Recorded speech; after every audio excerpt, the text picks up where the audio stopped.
Hello friends, આજે આપણે કુકરમાં પંજાબી દમ આલુ બનાવીશું, જે માત્ર 15 મિનિટમાં બની જશે અને ઘરમાં દરેક વ્યક્તિને ભાવે તેવું બનશે.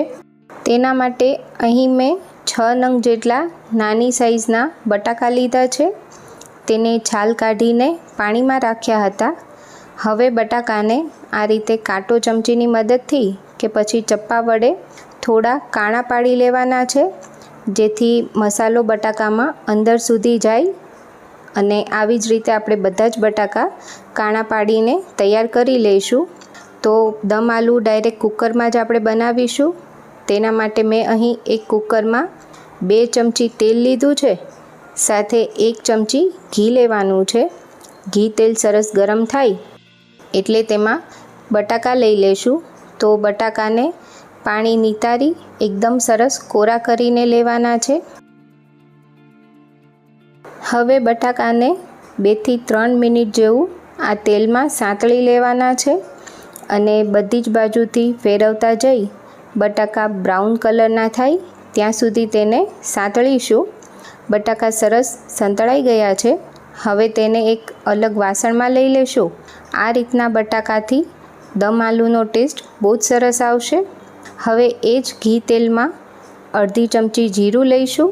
જીરું સરસ ખીલે એટલે તેમાં એક તમાલપત્ર લઈશું. અહીં મેં એક મોટો ટુકડો તજ, એક એલચો અને એક ઇલાયચી લીધી છે. તો એલચાને અને ઇલાયચીને આગળથી આ રીતે મોં ખોલીને લેવાનું છે. હવે તેમાં એક મોટી સાઈઝનો કાંદો આ રીતે બારીક સમારી લીધો છે, એ લઈ લઈશું અને કાંદાને 2 થી 3 મિનિટ તેલમાં સાંતળી લઈશું. તો કાંદો જ્યાં સુધી બ્રાઉન ના થાય ત્યાં સુધી તેને સાંતળી લેવાનો છે. તો કાંદો આટલો બ્રાઉન થાય ત્યાં સુધી સાંતળીશું. હવે તેમાં 2 ચમચી આદુ મરચાં લસણની પેસ્ટ લઈશું. તો મેં અહીં 6 કળી લસણ, 2 લીલા મરચાં અને 1 મોટો ટુકડો આદુનો લઈ પેસ્ટ બનાવી લીધી હતી.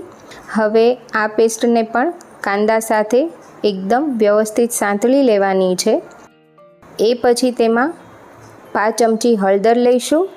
તેની સાથે 1 ચમચી ધાણા જીરું પાવડર, સાથે જ 1 ચમચી કાશ્મીરી લાલ મરચું પાવડર લીધું છે અને સાથે 5 ચમચી ગરમ મસાલો લઈશું. તો આ મસાલાને પણ આપણે તેલમાં થોડો સાંતળી લઈશું અને મસાલા બળે નહીં એટલે અહીં 2 થી 3 ચમચી ગરમ પાણી લઈ રહી છું હું. અને એ પછી હવે તેલ ઘી છૂટું પડે ત્યાં સુધી મસાલા સાંતળી લેવાના છે. હવે તેમાં 1 ટામેટાને આ રીતે પ્યુરી બનાવી લીધી છે, તે પણ સરસ મિક્સ કરીશું અને ટામેટાની કચાશ દૂર થાય ત્યાં સુધી તેને કૂક કરી લઈશું. હવે તેમાં સ્વાદ પ્રમાણે મીઠું નાખીશું અને સાથે જ 4 ચમચી જેટલું દહીં લીધું છે. તો દહીંને મેં સરસ આ રીતે ફેંટીને લીસું કરી લીધું છે, એ લઈશું અને દહીંને પણ સરસ મિક્સ કરીને સાંતળી લેવાનું છે. તો જ્યાં સુધી દહીંનું ફેટ રિલીઝ ના થાય ત્યાં સુધી દહીંને કૂક કરીશું. તો તેલ ઘી છૂટું પડે એ પછી તેમાં સાંતળીને રાખેલા બટાકા નાખીશું અને બટાકાને ગ્રેવી સાથે એકદમ વ્યવસ્થિત મિક્સ કરી લેવાના છે. હવે તેમાં 1 કપ ગરમ પાણી નાખીશું અને ફરીવાર બધું જ વ્યવસ્થિત મિક્સ કરી લઈશું. અને ગરમ પાણી લેવાથી તેલ ઘી ગ્રેવીમાં ઉપર આવી જશે અને હવે શાકમાં એક ઉભરો આવે એ પછી કુકરનું ઢાંકણ બંધ કરીને ફૂલ ફ્લેમ પર 1 વિસલ વગાડીશું અને ગેસ ધીમો કરીને એકદમ સ્લો ફ્લેમ પર શાકને 7 થી 8 મિનિટ દમ થવા દઈશું.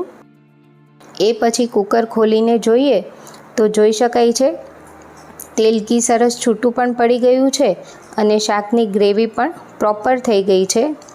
બટાકું ચેક કરીએ તો બટાકા પણ અંદર સુધી એકદમ વ્યવસ્થિત કૂક થઈ ગયા છે. હવે તેમાં થોડા લીલા ધાણા નાખીશું અને 1 ચમચી કસૂરી મેથીને આ રીતે હાથેથી મસળીને લઈશું. તો ઘરમાં નાના મોટા બધાને જ ભાવે તેવું પંજાબી દમ આલુ એકદમ ઝડપથી તૈયાર થઈ ગયું છે. તો ઘરે એકવાર ચોક્કસથી ટ્રાય કરજો અને મને કમેન્ટમાં જરૂરથી જણાવજો તમને આજની રેસીપી કેવી લાગી. સાથે મારી ચેનલને સબસ્ક્રાઈબ કરજો.